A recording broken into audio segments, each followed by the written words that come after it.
We will turn our attention today to manifestations of the life of soul, able to lead us to a kind of self-observation, in which a vista of our personal karma, our personal destiny, flashes into life like lightning. When we reflect upon the nature of the life of soul, even with more or less superficial self-knowledge, we realize that sense impressions and the thoughts we form about them are the only clear and definite experiences in the life of soul, in which, with ordinary consciousness, we are completely awake. As well as these thoughts, sense impressions, sense perceptions, we also have, of course, the life of feeling. But just think how indeterminately our feelings surge through us, how little we can speak of inner, wide-awake clarity in connection with our life of feeling. Anyone who faces these facts with an open mind will certainly admit that, as compared with thoughts, his feelings are indeterminate, lacking in definition. True, the life of feeling concerns us in a more intimate, personal way than does the life of thought.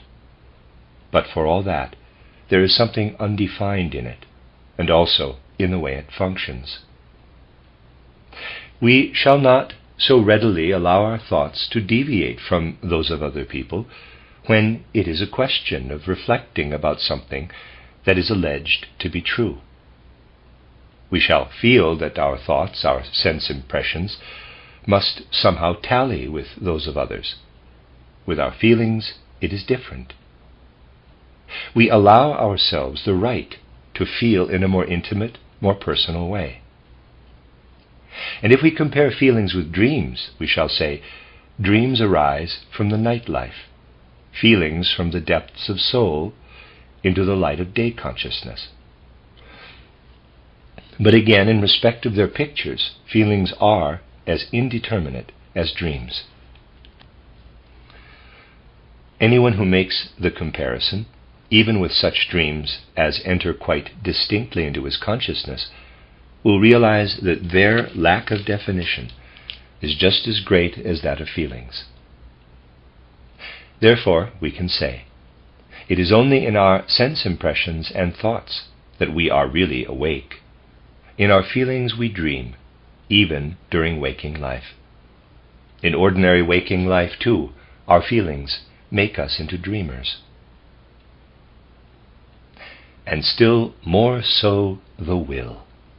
When we say, now I am going to do this or that, how much of the subsequent process is actually in our consciousness?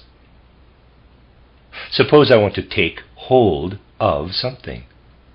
The mental picture comes first, then this picture completely fades away, and in my ordinary consciousness, I know nothing of how the impulse contained in the I want finds its way into my nerves, into my muscles, into my bones.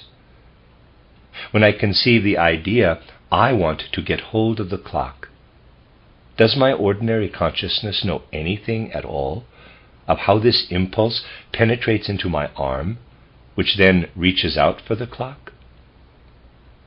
It is only through another sense impression, another mental picture, that I perceive what has actually happened. With my ordinary consciousness, I sleep through what has happened intermediately. Just as in the night I sleep through what I experience in the spiritual world. I am as unconscious of the one as of the other.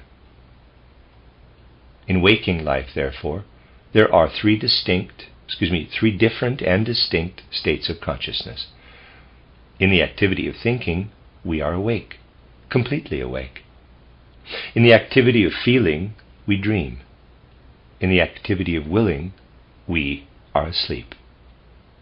We are in a state of perpetual sleep as far as the essential core of the will is concerned, for it lies deep, deep down in the region of the subconscious. Now, there is something that in waking life, too, is always rising up from the depths of the soul, namely remembrance, memory. When we contact immediate reality, we have thoughts. This immediate reality makes a definite impression upon us.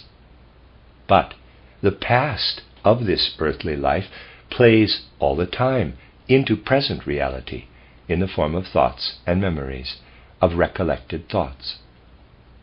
As you know, these recollected thoughts are much dimmer, much less distinct than the impressions of present reality. Nevertheless, they do well up and make their way into ordinary waking life. And when we give memory free play, letting it recall all that we have passed through in life, we realize here is our own life of soul, rising up once again. We feel that in this earthly life we are that which we can remember. Think only what becomes of a man who cannot remember some period of his life, whose memory of that period is completely obliterated. We may come across such cases, and I will give you just one example. There was a man in a respectable position who, while his life was pursuing its normal course, remembered his past, what he had done in childhood and during his education, what he had experienced as a student, and then in his profession. But one day his memory was suddenly blotted out. He no longer knew who he was. I am telling you of an actual case. Strangely enough, it was not the reasoning faculty, not the mental grasp of immediate reality that failed. The memory was completely blotted out. The man no longer knew who he was as a boy, as a youth, as a grown-up. His mind could grasp only what was making an impression upon him at the moment. And because he no longer knew who he was in boyhood, youth, or maturity, he could not link his present with his past life. This was impossible from the moment his memory faded. A case like this makes it easy for us to realize just why we do one thing or another at a particular time. It is not because of the pressure of immediate circumstances, but because of certain experiences we have had in the past, primarily in the past of our earthly life. Just think of all that you might do or leave undone if memory played no part in your actions. Man is dependent upon memory to a far greater extent than he imagines. The misfortune that befell the man of whom I told you was that after the sudden obliteration of his memory, he was guided only by the impulses of the present moment, not by any promptings of memory. He put on his outdoor clothes and left his home and family. He was tied to them only through memory, and now this memory was blotted out. Impulses worked in him that had nothing whatever to do with memories of his family. His reason and intelligence remained. And so, because it would have been senseless to do these things while other people were there, he waited until they happened to be absent. He had lived with his family as a sensible, rational individual, but his memory had gone. He went to the railway station and took a ticket for a place a long way off. His mind was completely clear in a matter where reason came into play. He got into the train and went off. But the memory of what had happened, even the memory of having taken the ticket, was blotted out. He was aware only of the immediate present. The extinction of memory was a pathological condition. But he was so intensely engrossed with the present that he knew when he had arrived at his destination.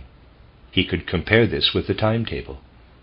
The ability to read, something that had already become habit and was therefore no longer a matter of memory, that too had remained.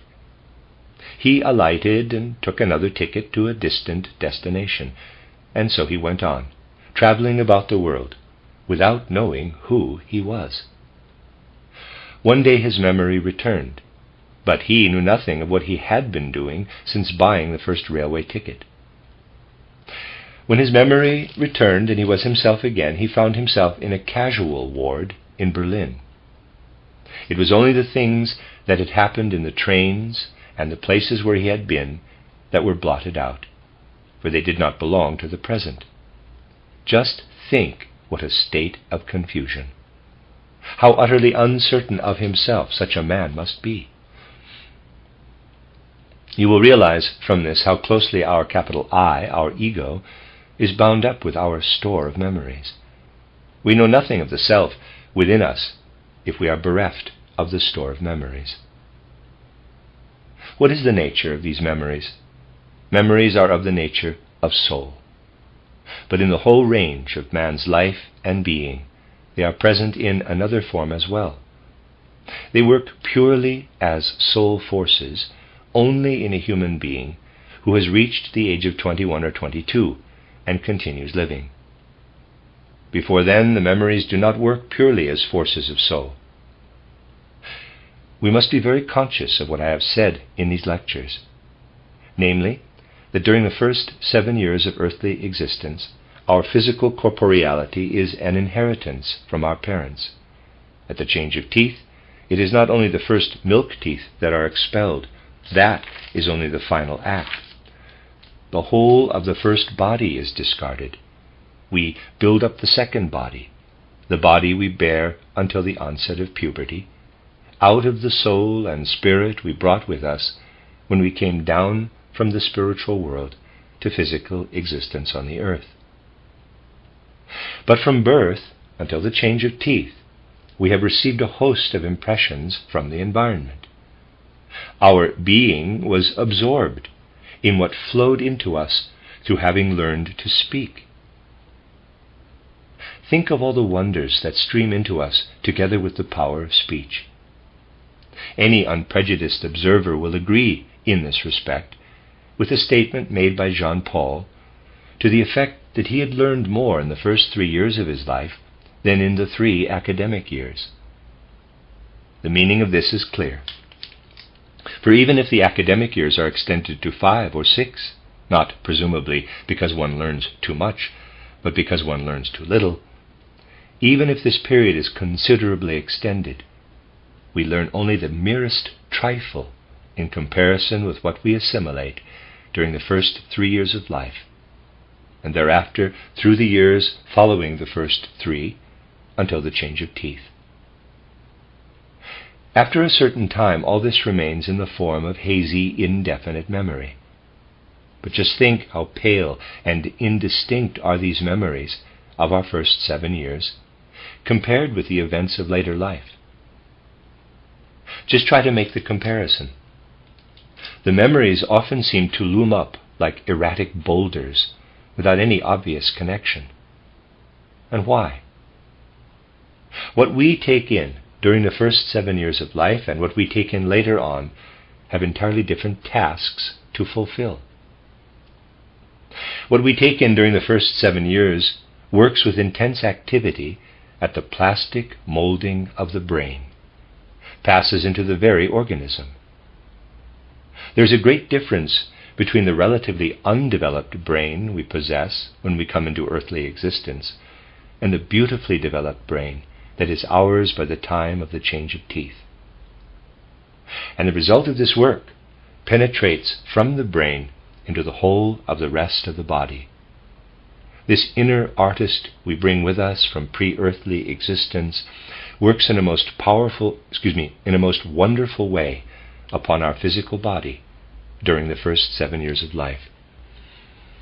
It is miraculous to see the facial expressions, the look, the mobility of the features, the purposeful movements of arms and limbs beginning to appear in a child after the lack of definition characterizing early babyhood. We see how spirit begins to permeate the child's being and the impressions he absorbs. The way in which spirit permeates the child during the first 7 years of life is one of the most wonderful sights imaginable. When we observe how the physiognomy and gestures of the child develop from birth until the change of teeth, when we read and decipher it all, just as we decipher something in a book from the single letters, When we know how to connect the forms of the gestures and the facial expressions appearing in succession, just as we can connect the letters of a word and so read the word, then we are gazing at the workings of the brain which has been kindled into activity by the impressions received.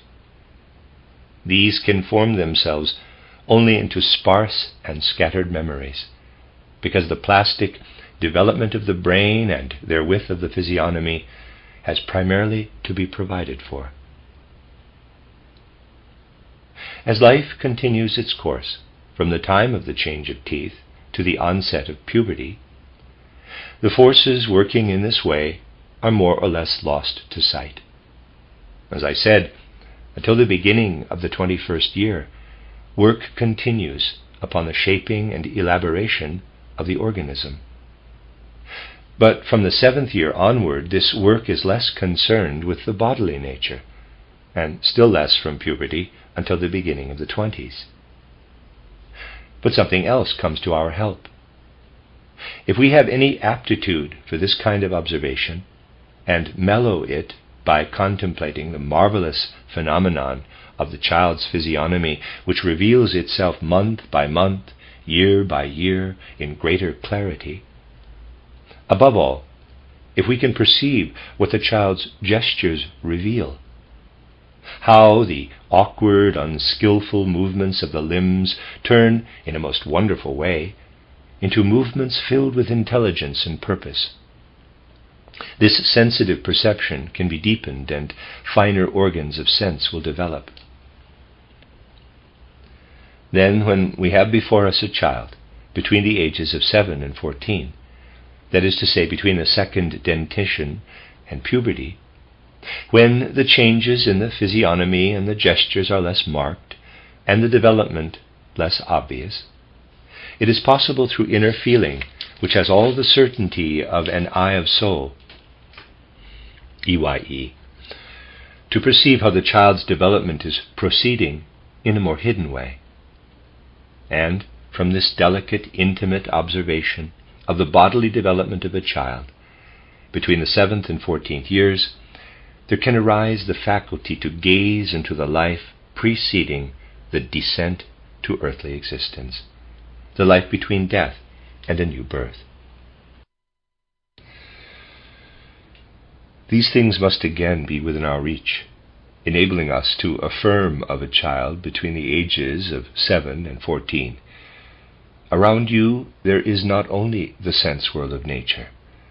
In everything that is revealed in sense perceptions, in colors and forms, lives the Spirit.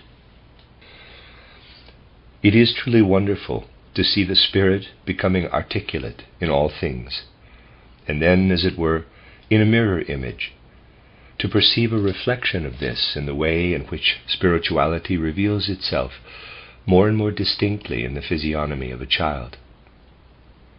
If we feel this deeply and inwardly, and with a certain reverence make the experience a living power in the soul, then, as we observe the child between the ages of 7 and 14, this reverence will lead to an understanding of how the pre-earthly existence of a human being, between death and a new birth, works into him here on earth. And we shall feel that this bodily development is governed not by the forces of the earthly environment, but by the second physical organism, which we ourselves mold according to the model provided by the first. This can be of great importance in life. Humanity will have to learn to perceive the essential nature of man. Life will then undergo the deepening, without which the further progress of civilization is simply no longer possible. Our civilization has become totally abstract. In our ordinary consciousness, we are no longer able to think in the real sense. We can only think what has been inculcated into us. We are no longer capable of perceptions as delicate as those of which I have been speaking. Hence men today pass each other by in ignorance, They learn a great deal about animals, plants, minerals, but nothing whatever about the subtle, impalpable processes of the development of the human being. The whole life of soul must become more intimate, more delicate, purer, and then we shall again perceive something of the real nature of human development itself, and this will lead us eventually to a vista of pre-earthly existence. Next comes the period immediately following puberty, the period between the onset of puberty and the 21st or 22nd year. Just think of all that a human being reveals to us in this phase of his life. Even with our ordinary consciousness, we see evidence of a complete change in his life, but it takes a crude form. We speak of the hobbledehoy years, of the awkward years, and this in itself indicates our awareness that a change is taking place. What is actually happening is that the inner being is now emerging more clearly. But if we can acquire sensitive perception of the first two life periods, what emerges after puberty will appear as a, in quotes, second man, actually as a second man, who becomes visible through the physical man standing there before us. And what expresses itself in the awkwardness, but also in very much that is admirable, appears like a second cloud-like man within the physical man. It is important to detect this second shadowy being, for questions on the subject are being asked on all sides today, but our civilization gives no answer. The turn of the 19th, 20th century was accompanied by momentous changes in the spiritual and physical evolution of the earth. Men of the ancient East had divined this and said that Kali Yuga, the age of darkness, would come to an end at the close of the 19th century, when an age of light would begin. This age of light has begun in very truth, but men are still unaware of it, because in their minds they are still living in the 19th century, and their ideas flow on lethargically.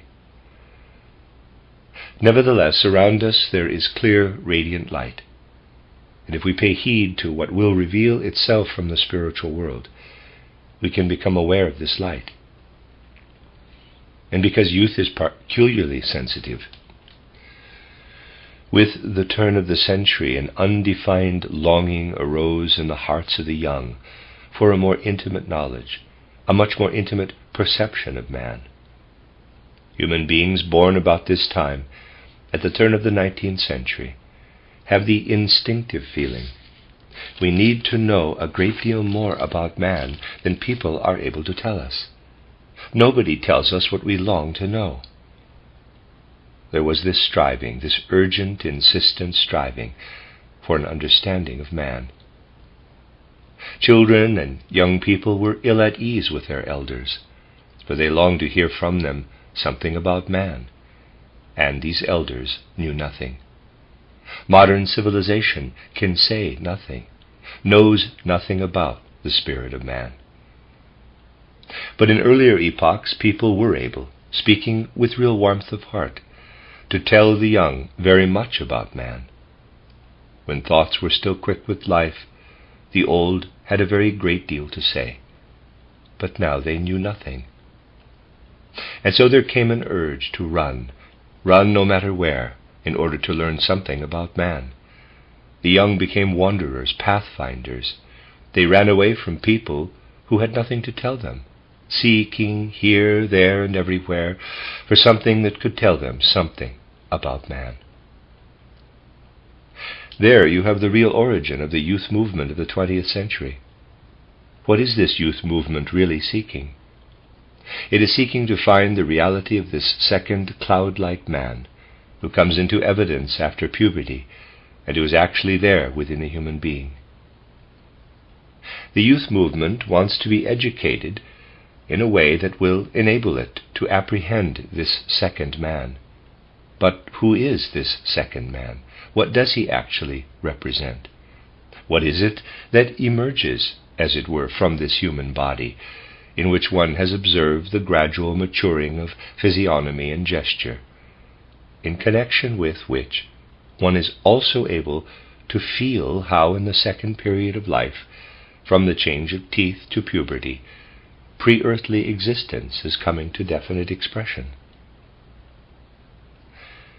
What is making its appearance here like a stranger?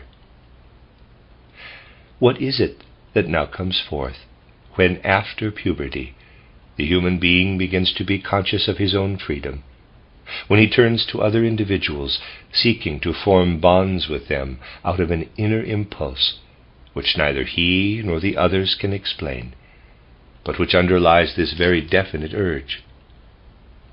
Who is this second man? He is the being who lived in the earlier incarnation and is now making his way like a shadow into this present earthly life. From what breaks in upon human life so mysteriously at about the age of puberty, mankind will gradually learn to take account of karma. At the time of life, when a human being becomes capable of propagating his kind, impulses to which he gave expression in earlier earthly lives also make their appearance in him. But a great deal must happen in human hearts and feelings before there can be any clear recognition, any clear perception of what I have just been describing to you. Think of the great difference there is in the ordinary consciousness between self-love and love of others. People know well what self-love is, for every individual holds himself in high esteem. Of that there is no doubt. Self-love is present even in those who imagine that they are entirely free from it. There are very few indeed, and a close investigation of karma would be called for in such cases, who would dream of saying that they have no self-love in them. Love of others is rather more difficult to fathom. Such love may, of course, be absolutely genuine, but it is very often colored by an element of self-love. We may love another human being because he does something for us, because he is by our side. We love him for many reasons closely connected with self-love. Nevertheless, there is such a thing as selfless love, and it is within our reach. We can learn little by little to expel from love every vestige of self-interest, and then we come to know what it means to give ourselves to others in the true and real sense.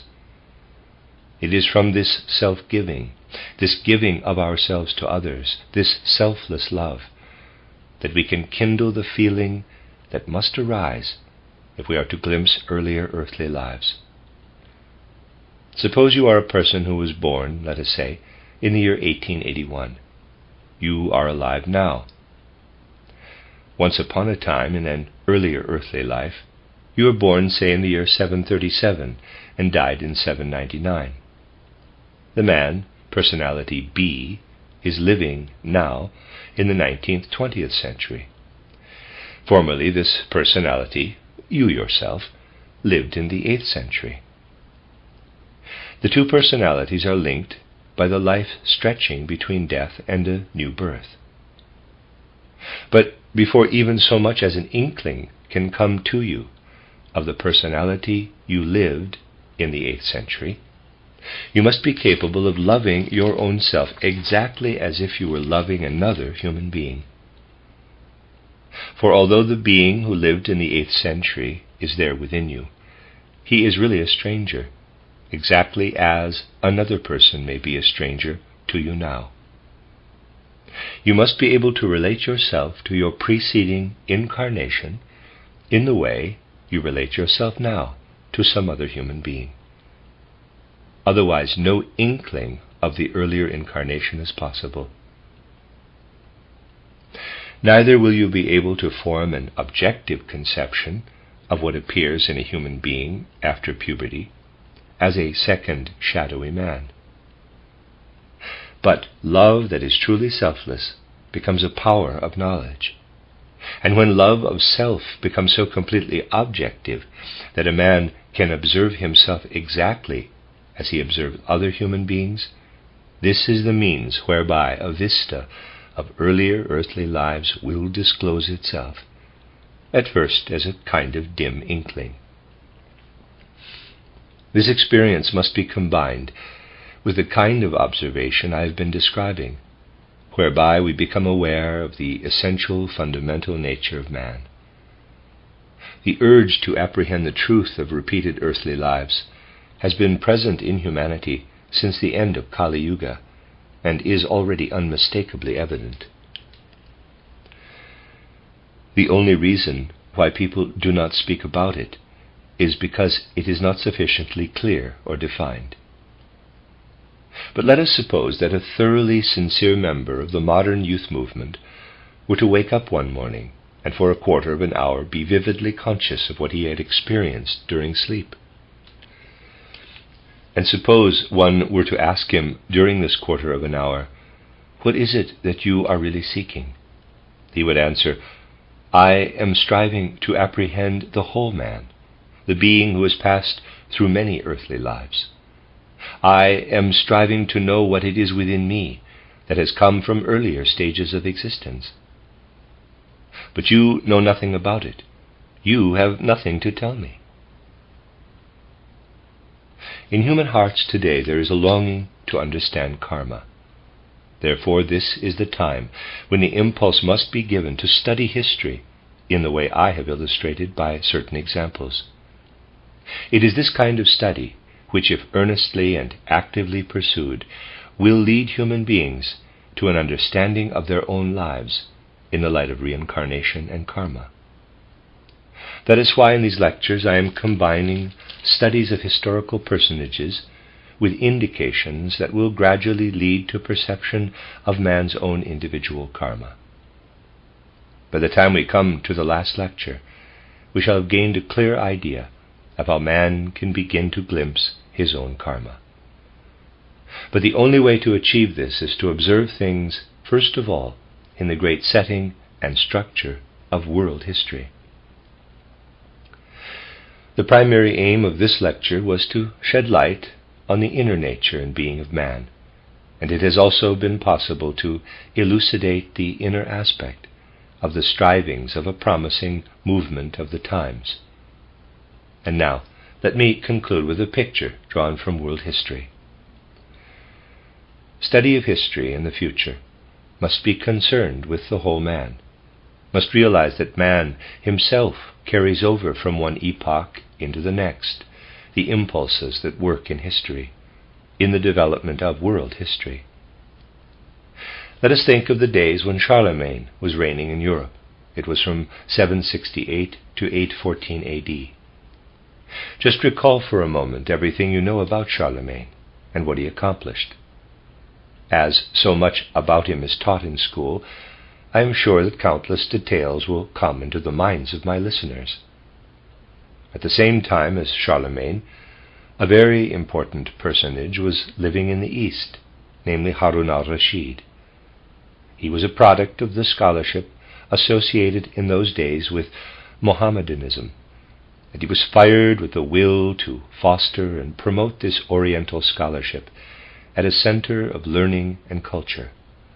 Extraordinary results were achieved at his court, for the highest attainments of the physical sciences, of astronomy, alchemy, chemistry, geography, as they were in those days, converged, so to speak, in him. Art, literature, history, pedagogy, all these branches of culture flourished at the court of Haroun al Raschid. When one can perceive what was actually accomplished at this court, the spectacle is far grander, far more impressive than that of the achievements of Charlemagne's court, above all in respect of spiritual culture. Moreover, there is a great deal in the campaigns of Charlemagne that the modern mind will not exactly admire. Living at the court of Haroun al Raschid was another personality, one who in those days was simply a very wise man, but who in a much earlier incarnation, a long time previously, had been an initiate. I have told you that the results of initiation in an earlier incarnation may recede into the background in a later epoch. A most wonderful academy was established over in the East at that time, and this other personality of whom I am speaking possessed real genius as an organizer. Scholarship, art, poetry, architecture, sculpture, the sciences, all were organized and brought together by this man at the court of Haroun al Raschid. Both Haroun al Raschid and his wise counselor passed in due course through the gate of death, and their evolution proceeded. This was the time when Arabism was spreading over Europe. The spread of Arabism came to a halt, but Haroun al Raschid himself, as well as his counselor, continued to be associated with its influence. Whereas the gaze of Haroun al Raschid, in his life between death and rebirth, was directed to Arabism as it swept through the north of Africa, across to Spain, and further upward to Western Europe, the attention of the other, the wise counselor, was directed from the east across the regions north of the Black Sea, and from thence toward Middle Europe. It is strange that in following the life of a man between death and a new birth, one can also follow those things upon which his gaze is directed as he looks downward. As I have told you, what he is actually beholding are the deeds of the seraphim, cherubim, and thrones, whose workings are connected with what is happening on the earth. In the life between death and a new birth, we look downward to the earth, just as on the earth we look upward to the heavens. The work of these two souls continued long after the close of their physical lives. Outwardly they were reborn as men of very different characters. Haroun al Raschid appeared again as Lord Bacon of Verulam, the originator of the modern scientific mentality. Those who are capable of unprejudiced observation can see in everything that was forced upon the world by Bacon a new edition of what was once cultivated over in the East. In the East, men had turned away from Christianity. Bacon was outwardly a Christian, but inwardly, in his real aims, unchristian. The other man, the one who had once been the wise counselor, followed the path which led across to Middle Europe via the regions north of the Black Sea. It was he who, as Amos Comenius, brought Arabism over in a quite different form, a much deeper, more inward form than that in which it was introduced by Bacon, but who did nevertheless bear Arabism into the modern age. And so at the dawn of modern spiritual life, two streams intermingled. We can perceive this development of history quite clearly. It is a phase when Christianity is temporarily forgotten, when, on the one side, scientific culture is externalized, but on the other becomes all the more inward. In his incarnation, which had its roots in the East, and then ran its course amid the deeper spiritual life of Middle Europe, much of the Eastern element persisted. It is not by casually opening some book. In a certain dialect there is an expression, oxen, to swat, and I can think of no other word at the moment, and then swatting up Bacon and Amos Comenius, that we can discern the inner evolution of the human race. We must rather begin to perceive how the development of the several epochs is brought about by men themselves, how the impulses are carried over from earlier into later times. Try for a moment to picture quite clearly what happened here. Christianity has spread, has taken a certain hold in the regions of Middle and Northern Europe, but through men like Bacon of Verulam, the reincarnated Haroun al Raschid, and Amos Comenius, the reincarnated counselor, something creeps in that is not genuine Christianity, but merges, nevertheless, with all that is working like so many spiritual streams in world evolution. Only in this way is it possible to grasp what is really happening and to understand the great world processes in which man is rooted. If we go back to the time preceding Haroun al Raschid, to a man who was an immediate disciple of Muhammad, we must be quite clear about what it was that had been indoctrinated into Oriental spiritual life through Mohammedanism. Study of original Christianity reveals the deep significance of the fact that it has the Trinity. When we think of the spiritual in nature, the spiritual power which places us in the world as physical human beings and operates in the laws of nature, namely the Father being, we may ask ourselves, what should we be if the Father being alone worked in us? Through the whole of life, from birth till death, we should be under the same sway of necessity as prevails in the world around us. But in point of fact, at a certain age in life, we become free beings, not in any way losing our manhood, but awakening to a higher form of it. The principle that is working in us when we attain our freedom, when we release ourselves altogether from the sway of nature, this principle is the Son being, the Christ, the second form of the Godhead. But it is the power of the Holy Spirit that quickens within us the recognition that we live not in the body alone, but having been associated with the body through its phases of development, we awaken. We are awakened as beings of spirit. Man in the fullness of his being can be understood only through the Trinity. It is there that we perceive the concrete reality. But over against the Trinity, Mohammedanism proclaims an abstraction. There is no other divine being save the Father God, the one and only God. The Father is all. It is not lawful to speak of a threefold Godhead. In Muhammad himself and in his followers, this doctrine of the one Father God was personified. In an epoch when the highest human faculty capable of development was that of thinking in cold, barren abstractions, when men knew only the one abstract God, they began more and more to identify this God with thinking, to deify the life of thought and the human intellect, forgetting that real thinking has an essentially altruistic tendency. In Muhammad's followers, this talent for thinking about the world in pure abstractions was expressed with a certain originality and grandeur. One of these followers was Muawiyah. I wish you could look him up in history.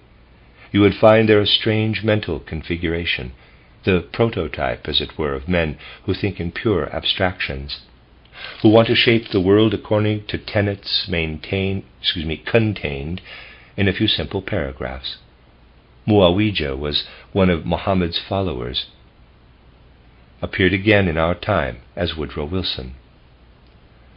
A revival of the abstract thinking of Mohammedanism gave rise to the view that it is possible to shape a whole world by applying the principles set forth in 14 prosaic abstract paragraphs, void of any real substance. Truth to tell, there has been no greater illusion than this in all world history. No other illusion has proved such a pitfall for well nigh the whole of mankind. Before the war, when I spoke in the Helsingfors lecture course of Woodrow Wilson's shortcomings, his fame was then just beginning, people were unwilling to understand when over and over again, wherever I had the opportunity of speaking, I indicated that the calamity looming ahead was by no means unconnected with the idolization of Woodrow Wilson then going on in the world. Footnote, the Helsingfors lecture course is called The Occult Foundations of the Bhagavad Gita, given from the 28th of May to the 5th of June, 1913. End of footnote. Now, since the impulse of our Christmas foundation, the time has come when such things will be spoken of openly and without reserve, when our studies of history will also be connected with matters that are potent impulses at this very time. Esotericism must permeate the whole anthroposophical movement, in order that what lies hidden beneath the shroud of external history may be brought into the light of day. Men will not be equal to the task of coping with world events, nor of doing what needs to be done, until they begin to study karma, and until individuals learn to observe their own being, as well as world history, in the light of karma.